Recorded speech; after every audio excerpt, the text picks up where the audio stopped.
Thanks for logging on to MyFoxHurricane.com. So we now have our first hurricane of the season. Hurricane Danielle, it continues to strengthen and conditions are favorable that we're going to see some more strengthening, or quite likely going to see some more strengthening of this system over the next couple of days.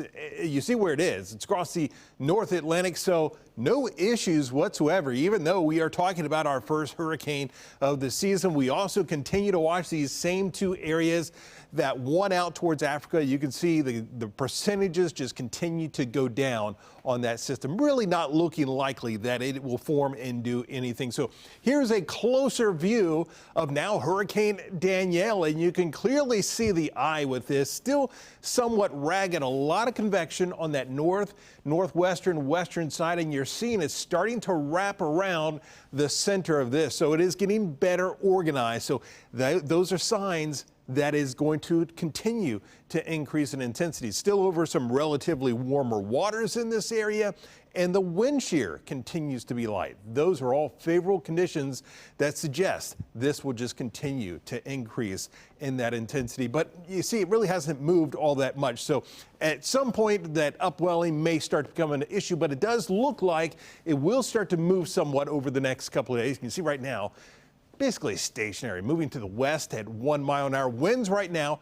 are at 75 miles an hour. So you see that motion very slow at first, and then it does look like it continues up to about a Category 2 potentially. We could see winds up to about 100 miles an hour with this. And then as it starts to work its way a bit further to the north, it's going to start to work its way over some of those cooler waters, and that will start to weaken this. But again, it's out over the middle of nowhere, so it just doesn't matter with this system. So checking in on these other areas. This is that one, that Invest 91. Well, we've been talking about this for about a week and a half now. It has been a very slow moving system, and it really hasn't changed all that much over the past week. It's either had stronger wind shear or dry air, or a combination of the two over the past week. Now, it looks like a lot of the dry air is done with this system, but you see that stronger wind shear sitting just to the north of this system. So as it continues to work its way on to the north and west very slowly over the next couple of days, it does have to contend with some of that stronger wind shear. If it survives that and makes its way a bit further to the west into an area where it may becomes a little bit more favorable as we head into the early part of next week, then we really might start to see a little more intensification. But the models are really still very split on exactly what this system might do. Here we are way out towards Africa, and that's that one area, and you can see what's happening with it.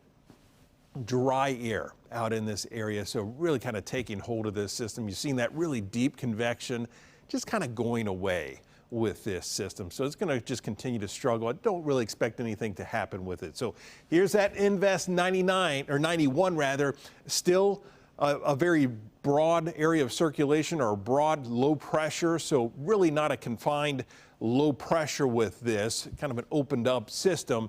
And as we go through the next couple of days, you see what happens with it. Yeah, we may get some winds gusting up to 40 to 45 miles an hour, but it is not that well-defined center of circulation, so it's going to take some time.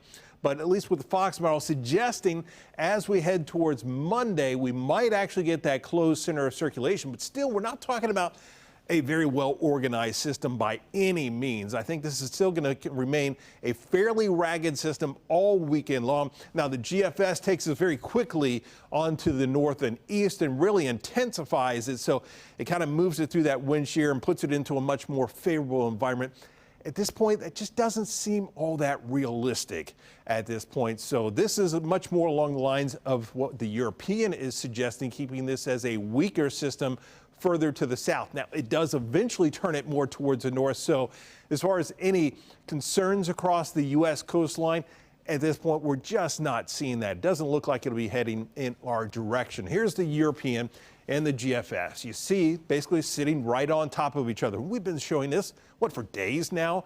In that short term, we get that good agreement, keeping it weak, which that really looks like the best case scenario, or the most likely scenario.